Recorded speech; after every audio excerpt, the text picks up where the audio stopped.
নমস্কার বন্ধুরা, কেমন আছো তোমরা? আর একটা প্রতিবেদন নিয়ে চলে এসেছি। প্রতিবেদনটা হচ্ছে গিয়ে পাকিস্তানের মধ্যে যে সমস্ত আতঙ্কবাদী সংগঠনগুলো রয়েছে তারা এখন ওয়ার্নিং দেওয়া শুরু করেছে পাকিস্তানকে। কে ওয়ার্নিং দিয়েছে আর্টিকেলটা দেখো। আর্টিকেলটাতে লেখা রয়েছে লস্করে তয়বা পাকিস্তানকে ওয়ার্নিং দিচ্ছে এবং আরও আতঙ্কবাদী সংগঠনগুলো পাকিস্তানকে ওয়ার্নিং দিচ্ছে। এই ওয়ার্নিংটা কেন দিচ্ছে? কারণ হচ্ছে ডোনাল্ড ট্রাম্প পাকিস্তানের সাথে এমন একটা খেলা খেলে দিয়েছে যেই খেলাটা পাকিস্তান কিন্তু বুঝতে পারিনি। আচ্ছা, কি খেলা খেলেছে দেখো। ইব্রাহিম রেকর্ড সাইন করা নিয়ে ডোনাল্ড ট্রাম্প পাকিস্তানের ওপর প্রেশার ক্রিয়েট করছে। ইব্রাহিম রেকর্ডসটা কি? আমরা জানি যে খ্রিশ্চান, মুসলিম আর জিউস যারা রয়েছে, তারা যে রিলিজিয়ান ফলো করে, তাদের যে লাইন আপটা রয়েছে তাদের অনেকটা সিমিলার রয়েছে। তো এই ইব্রাহিম রেকর্ড যেমন জোর্ডান সাইন করেছে, জোর্ডান সাইন করার ফলে জোর্ডান কিন্তু ইসরায়েলকে মান্যতা দিয়ে দিয়েছে। এবং এই যে ইব্রাহিম রেকর্ডটা সাইন করলে যে মুসলিম, খ্রিশ্চান আর ইহুদিরা তিনটে একসাথে মানে থাকবে। ঠিক আছে, আরও অন্য ক্লজগুলো রয়েছে এই ধর্মের, আমি অতটা জানি না, তো মোটামুটি যেটুকুনি জানি সেটুকুনি আমি তোমাদের বলে দিলাম। আচ্ছা, পাকিস্তানের সাথে এটা কেন করলো ডোনাল্ড ট্রাম্প? দেখো, ডোনাল্ড ট্রাম্প হচ্ছে গিয়ে, যখনই ডোনাল্ড ট্রাম্প 2016 সালে সত্তায় এসেছিল তখনও কিন্তু Donald Trump Ibrahim record sign করিয়েছিল তোমার ইয়ের সাথে, জোর্ডানের সাথে।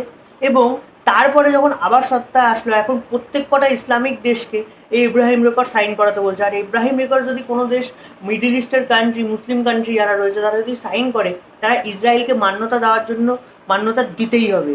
আচ্ছা, আর একটা বিষয় হচ্ছে গিয়ে পাকিস্তান এটা করতে চাইছে না কেন?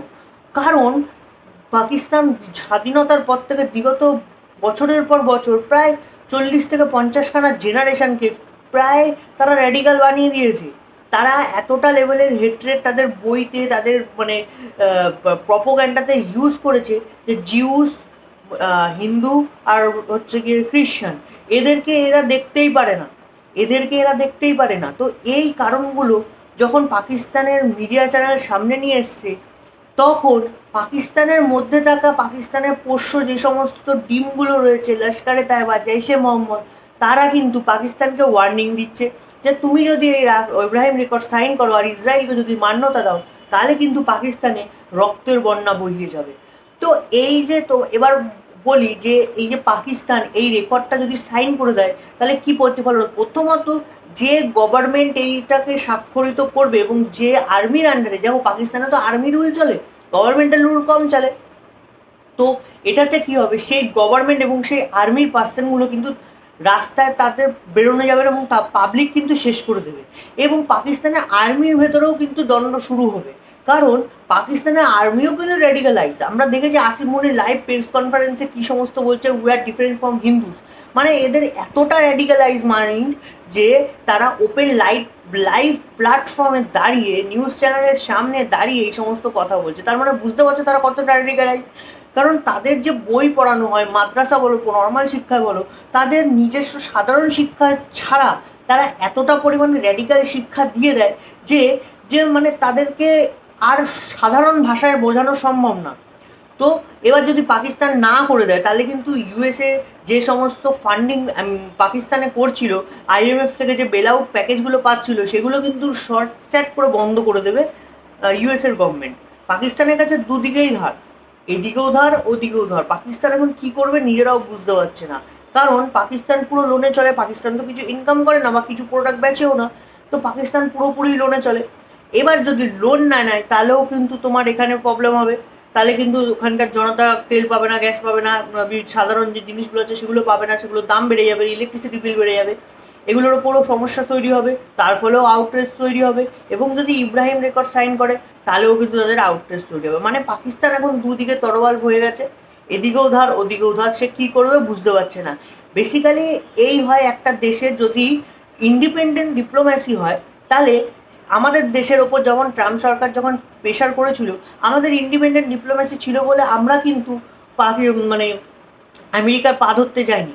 এখন পাকিস্তান কিন্তু আমেরিকার পা ধরতে চলে গেছে, কারণ জানে পাকিস্তান যে পাকিস্তান যদি এই রেকর্ড সাইন করে, তাহলে পাকিস্তানের তো ভাঙা একদম কনফার্ম। সে রেকর্ড সাইন করুক আর না করুক, কিন্তু যদি সাইন করে তাহলে তো ভেঙে টুকরো টুকরো হবে। উপরন্ত তাদের যে সমস্ত আর্মি পার্সোনালগুলো রয়েছে, যারা র্যাডিক্যালাইজ হয়ে রয়েছে, তাদেরও ক্ষতি।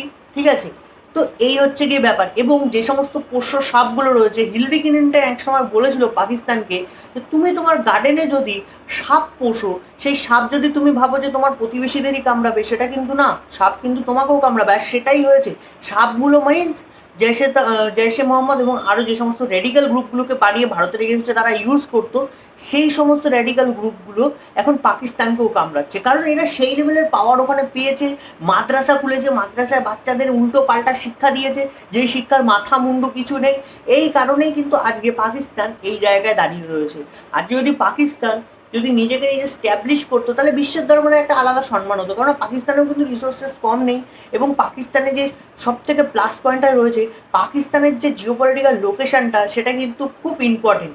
এই কারণে কিন্তু ইউএসএ পাকিস্তানকে শেষ করতে চায় না। এখন দেখা যাক কতদূর কী হতে পারে। তবে আশা করি তোমাদের ভিডিওটা পুরো ক্লিয়ার করে বুঝাতে পারলাম। ভিডিওটা যদি ভালো লাগে থাকে ভিডিওকে লাইক করে দাও, চ্যানেলটা যদি ভালো লেগে থাকে তো প্লিজ সাবস্ক্রাইব করে দাও। ততক্ষণের জন্য জয় হিন্দ, বন্দে মাতরম।